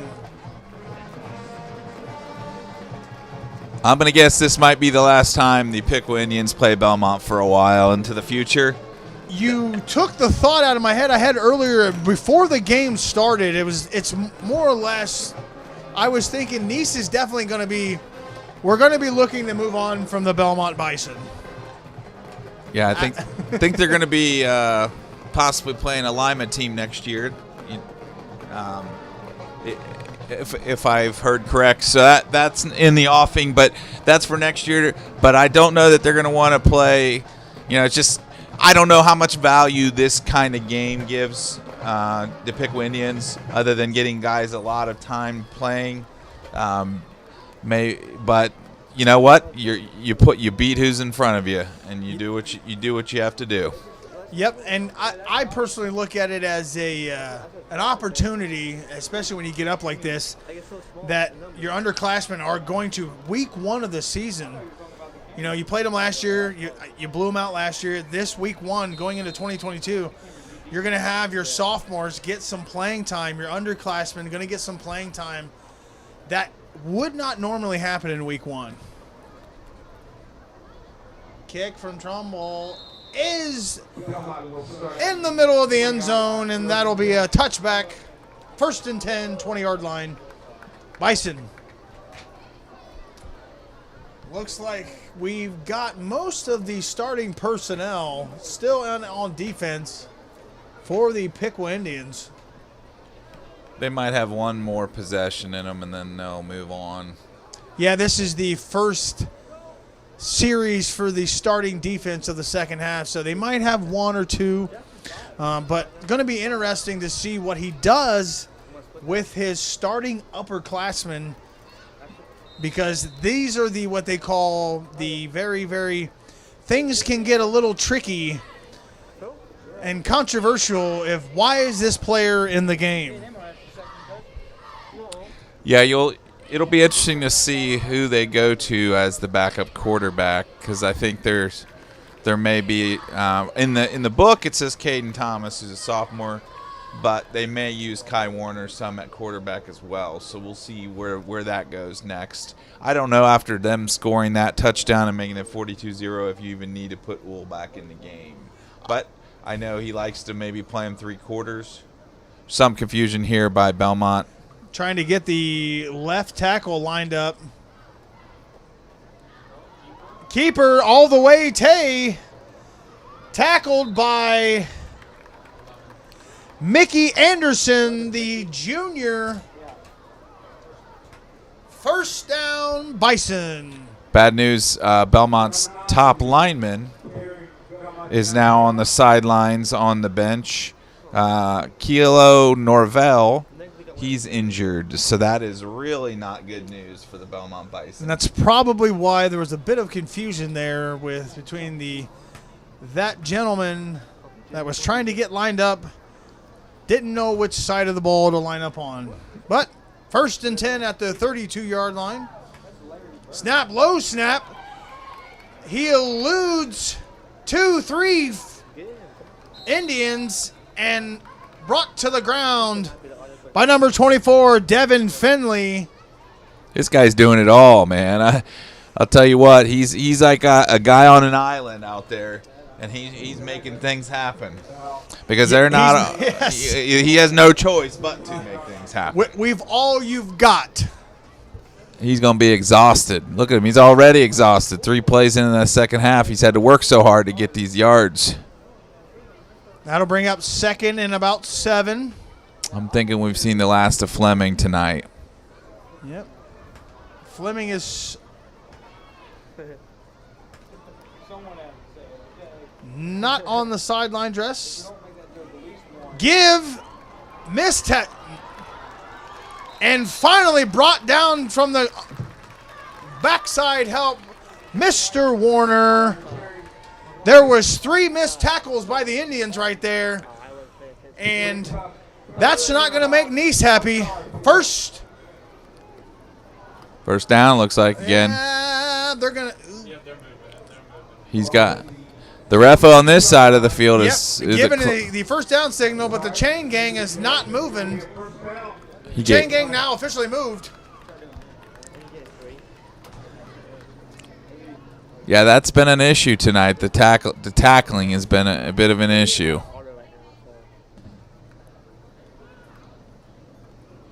Dribbled, picked up. Cox with the tackle in the backfield for a loss. Thomas Claiborne, the running back, picking up the dribbled football turned basketball. There was a zero-sum effort on that one. I mean, he looked up and he saw Anson Cox. He saw a man 3 times his size. All right, got to do something. Nope, too late. And just yanked him down. That was a mismatch. 37-yard line. That'll be a loss of about 7 on that play. 5, excuse me. 2nd and 15. Dribbled again. Ball comes out. Booker, excuse me, with the tackle. All the way, Tay getting just out of the reach. They just can't afford, they're having a hard enough time to gain yards. They actually got a couple first downs there, but then you get those back-to-back bad snaps and you forget about it. You're out of your chances of getting a first down. Or what do you draw up if you're Belmont down 42-0, can't throw the ball, 3rd and 20. 3rd and a mile. Even good throwing teams don't have a play for this down. Well, since we're in the City League home field, we'll call this 3rd and a city mile.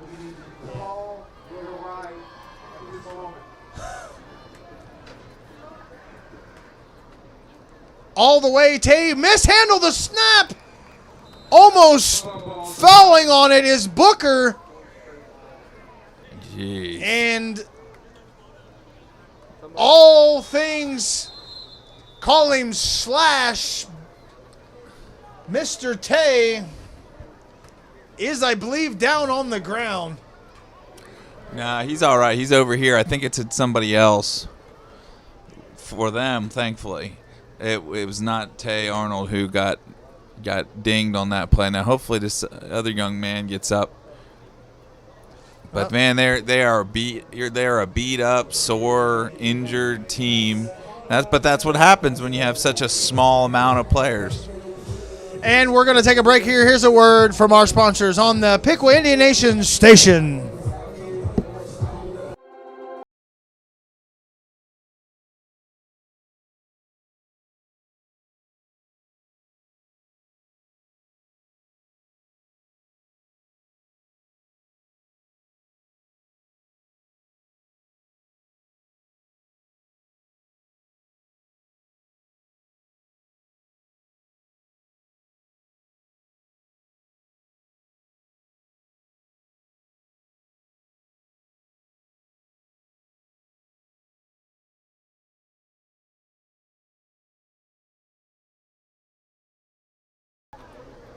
And we are back. Punting on 4th and a city mile for the Bison. Dribbled, and he takes off. Coming up and making the tackle for a 1-yard loss is Mr. Colton Booker. Colton Booker has been everywhere tonight. Yes, he has. By the way, why did he run with that ball? He had plenty of space to still kick it. And he did. He did not have a good chance of getting that first down with being at 4th and 27 or whatever it was. And he decided he was going to try to make it happen. Again, here we are, short field, 25-yard line of the Bison. That's where the Indians will take over on first down on a dribbled snap. Oh, Caden Thomas in at quarterback. They've been bringing out the backups. And Caden Thomas now at the helm for the Piqua Indians. And we have a whistle.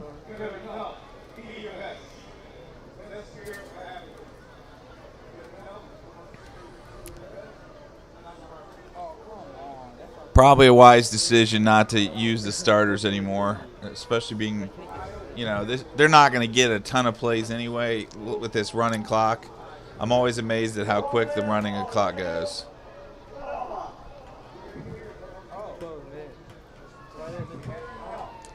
Breaking the huddle with 12 men are the Belmont Bisons. We have Chasen Dreer down here at the bottom of the screen now, wideout. Running the ball is up the middle. Braden Offenbacher in there for running back, huh? That's Andrew Miller. Oh, excuse me. Andrew Miller, the ball carrier, for a 12-yard first down run for the Indians. That'll bring up first and goal at the 8. I'll tell you what, I saw Andrew Miller play a little bit at the JV level last year, and he is a talented young man. He on any other varsity team in the area probably is a starter, but with Piqua's got such amazing talent at the running back position, it's hard to break in until you're a senior usually.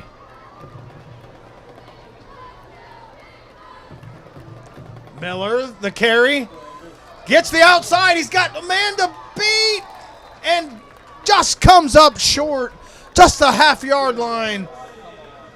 Miller. It's almost Miller time here in Dayton.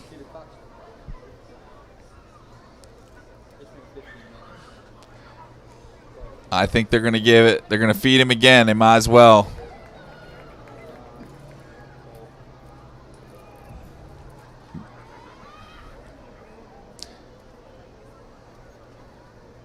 Thomas looking on the sideline for getting the call in. Miller, gets blown up in the backfield. No gain on the play. That'll bring up third and goal. And we have some laundry of the yellow variety. That hurts Belmont there because they got unsportsmanlike conduct coming here.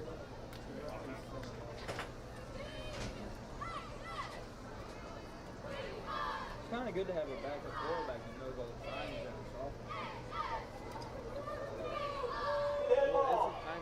Personal foul. Belmont. After this field goal. Still third down. They're calling that a post-play penalty, so that's not an automatic first down. Third and goal. Miller again. No signal. Touchdown signal now is the call. Miller on the 1-yard carry. Oh, no. And we've got some cramps.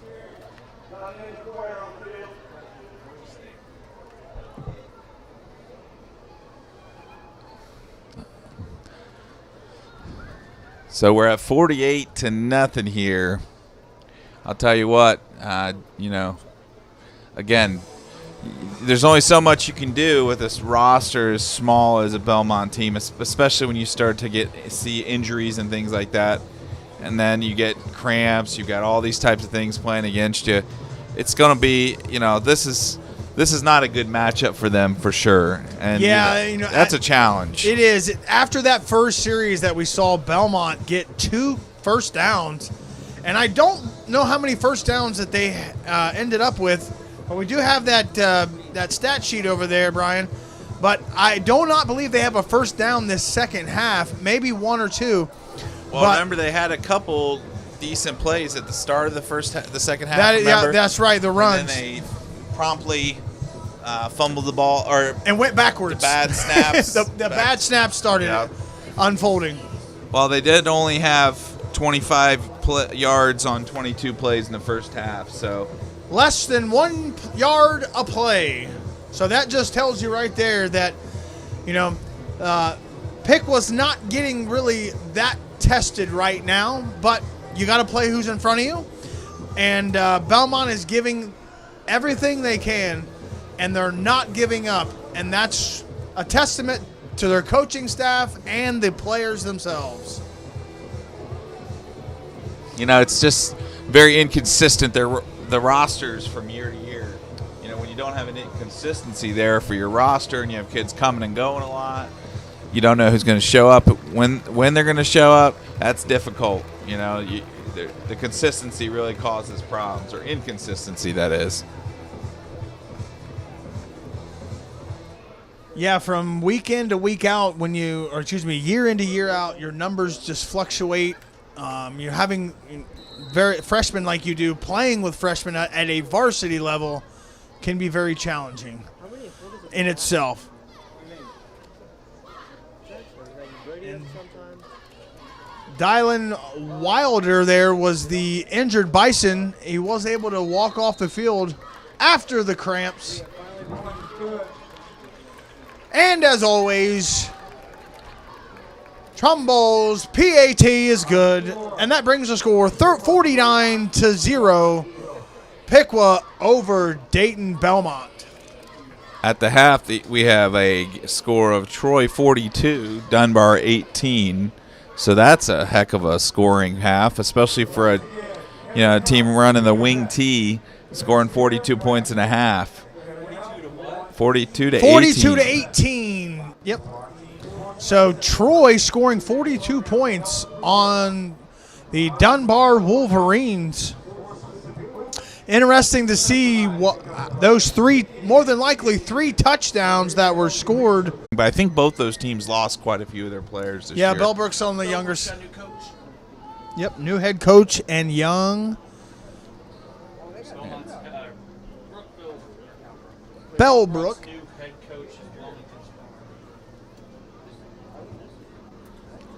Bethel, who was supposed to be a little bit better this year, is down 42-0 to Northeastern, which I don't know about that one. That doesn't bode well for their rest of their season.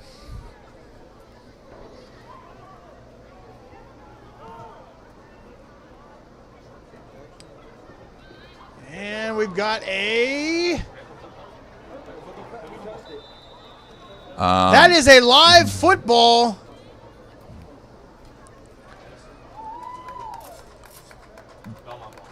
Belmont fell on that football. I'm not sure they knew exactly what to do right there, Brian. Well, they treated it like it was a punt, not a kickoff, but that ball's live. It's 100% live. Belmont's guys just started walking. One guy started walking off the field. That is, and like Piqua it was a just dead ball. Yeah, and Piqua thought that I think they just reacted to how Belmont was reacting, and they didn't jump on it right away. But that is a live football. Typically can't be advanced. But that is a live football to be fallen upon for possession. That reminds me of playing basketball where everybody goes the wrong direction trying to score, and everybody's like trying to guard the wrong hoop because they get confused for a second. That's what happened right there. The guys just were like, I'm going to walk off. This is the end of the play. The end of the third quarter, 49-0. Piqua over Belmont. And here's a word from our sponsors. Have you heard of This and That Candy on Main in downtown Piqua? It's for kids of all ages. If they don't have it, they don't make it. This and That Candy on Main has your favorite retro candy, you know, from when you were a kid. There's a selection of 165 glass bottle sodas and 84 kinds of saltwater taffy. Retro toys, they've got them too. This and That Candy on Main, 408 North Main Street. Find them on Facebook or call 937-541-2201. If we don't have it, they don't make it.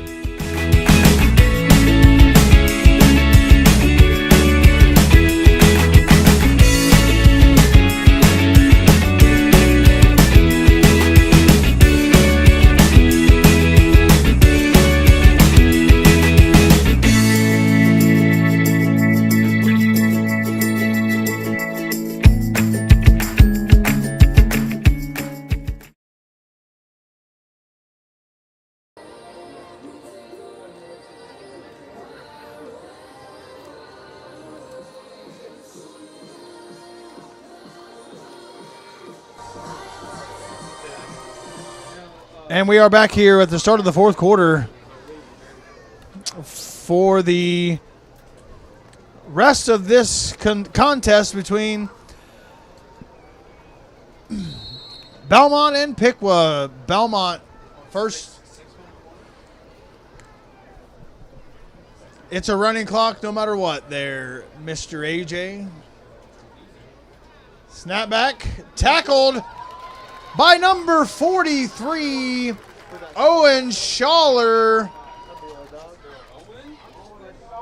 Getting a tackle is the underclassman. Second down and 11 there for the Bison.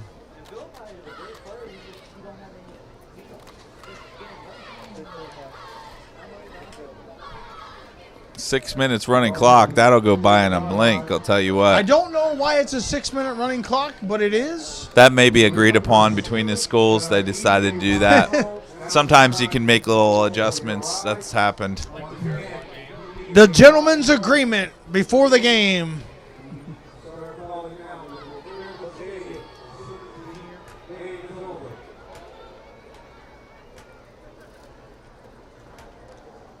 And that looks to be bad snap. Tay getting the ball's on the ground. Looks to be recovered by number 36, Malachi Carnahan. Actually, 43 got over there.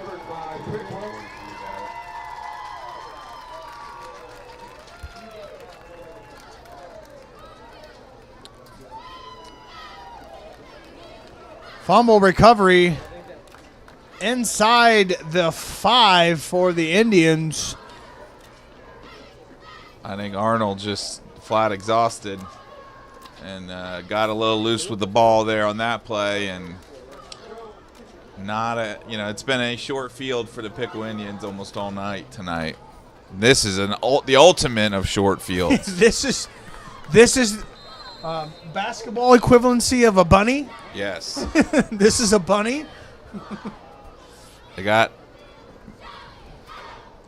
another new running back in there. Thomas still at the quarterback.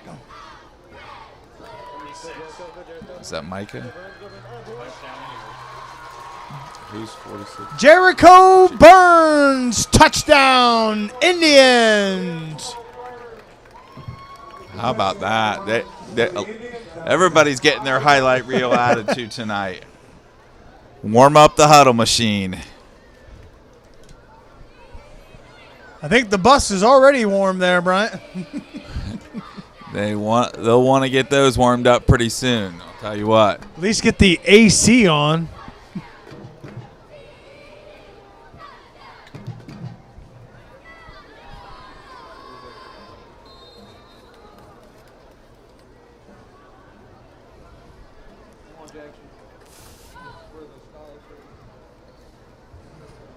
Late substitution here. Coming into the game. Trying to get everybody on the PAT team lined up. Snap back. Kick is away. And he has officially missed his first PAT of the year. Of a lifetime. I'm not sure he's ever missed a PAT before in his career. I'm being told by the gentleman beside me that he did not miss one last year, and I'm going to take that to the bank. Because the one that he didn't get off last year was a bad snap. Yeah. So that would go down as a not attempt field goal. So, well, there's a first for everything, as they say in life, and that was a first for Trumbull tonight. Well, if you were getting 56 points and the Bison, then you're happy about that one. But right now, Piqua can't be too worried about it being up 55-0. 4:24 left for some of these reserve players to get an opportunity and make the most out of every play. Get some good playing time.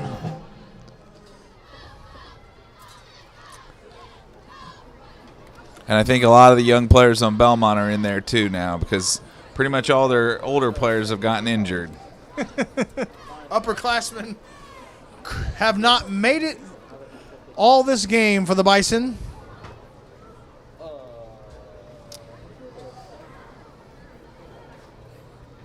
Claiborne back to receive the kick. And all day, always, Mr. Tay is back there.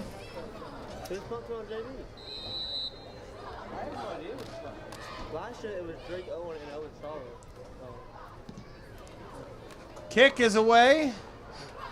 And he will return it from the 5 to the 10. Goes back to the 10, to the 15. Probably with the tackle. Tackled by the kicker, Mr. Tromley, there with the takedown. He looked like more like a linebacker than a kicker on that one. You don't see too many kickers do that. Running down to making tackles at the 20? No, you don't, Brian. Yeah, unless you were Pat. Yeah, Pat McAfee. But I'm going to attribute that one to the missed PAT. Yeah, he was letting a little of that. Letting it all out for that missed PAT. He's like, I'm going to make them forget about that missed PAT real quick like.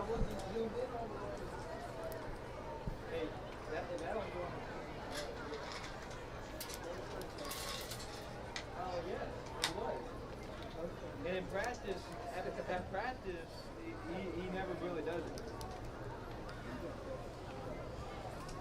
He never truly does it. Oh, God.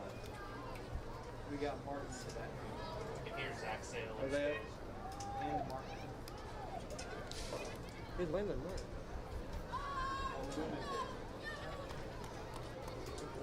We find the Thursday warrior. Tay give to Claiborne.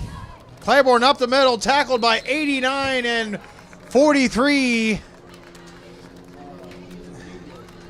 Looks like two-way Tay is limping as well, but he's gotten it out. You got to give it to these kids who've stuck through pain, soreness, lots of injuries. They haven't had a lot of on-field time up until this game, and some of those guys are absolutely gutting it out against a really good team. And you gotta hats shake off. their hands and hats off to them. Ethan Wright and Owen Schaller there on the tackle for the Indians. Going to bring up 2nd and 7. Tay give to Claiborne. Swallowed up by number 41, Caden Skinner.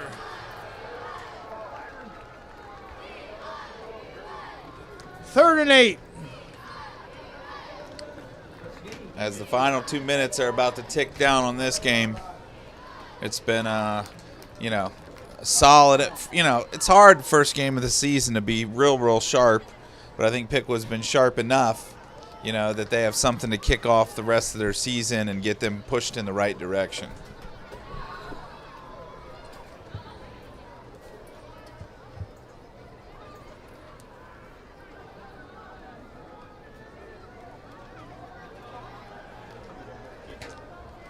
Tay high snap, keeper on the outside, brought down from behind by number 43, Owen Schaller. Schaller, it's the Schaller Show. It's good to see these underclassmen, Owen getting that playing time like he is right now, being a sophomore, you know, getting reps and getting good tackles. You know, yeah, it's very, very, very. It's building. You build upon moments like this as a player, and you never know when you're going to get called on during the season. Absolutely. You know, when they need you, and this, you know, this is something you can build on. You build on this one play at a time, and that goes down for, you know, a tackle, and you don't know how many tackles you're going to get as a sophomore. You just don't know. And 29 seconds and counting. With the game clock at 23 now and counting. Play clock is at 0. But everybody's standing, players standing around. The sidelines are marching to the 50. 8 and counting. And that looks like they will not snap the ball. And that'll bring triple digits, triple zeros to Welcome Stadium and end a 55-0 victory for the Piqua Indians. You know what it was about what you would expect from this game. Agreed. But Piqua took advantage of the night. They got reps for everybody, and we'll see where the rest of the season goes. But that's 17 in a row in the regular season. That's a pretty good run so far. Pretty impressive run since 2019. That is 17 games in a row that the Indians have won in regular season.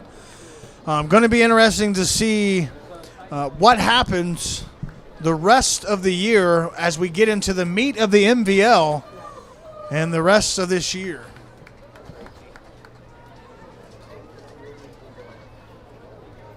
And it's not going to be long before the Troy Trojans come to town in a couple weeks. And that's, you know, that it doesn't take long before things heat up real quick.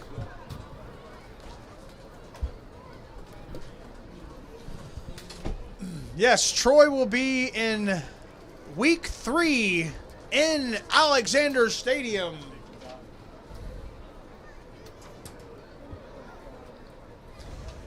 Just a heads up to those that are watching this on the replay, the game next week will be delayed on the Indian Nation Station YouTube channel.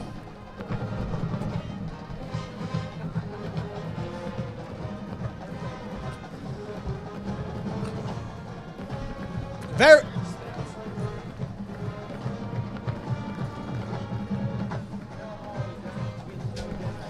All right, we were just given our end game stats here. And top to bottom, the stats side by side, the team stats.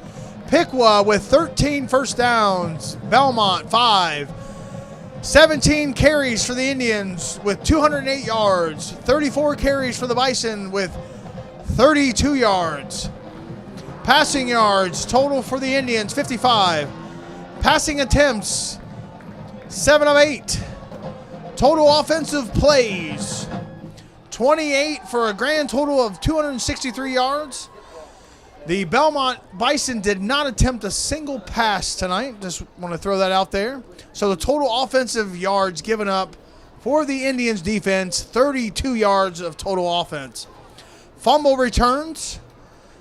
We have, I know Piqua had one fumble return for at least one. Punt return was 2 for 38 yards. Belmont had 0. And then kickoff returns, 1 for 98 yards and a touchdown. Interceptions, 0. Punts, 4 for the Bison for 24.8 yards.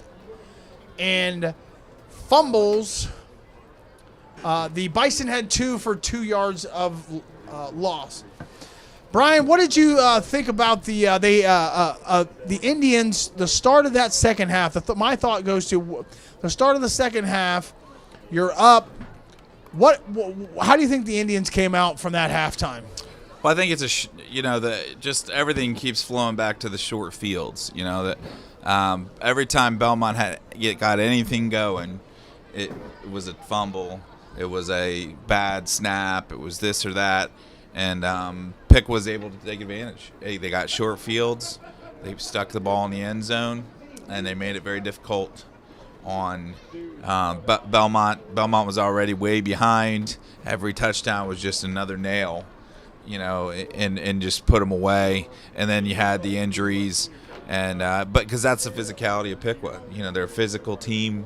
They beat you up, and if you don't have depth, it's a long, long night against Piqua Indians team. And tonight Belmont did not have any depth, and that paid big dividends for Piqua on top of already being well overmatched.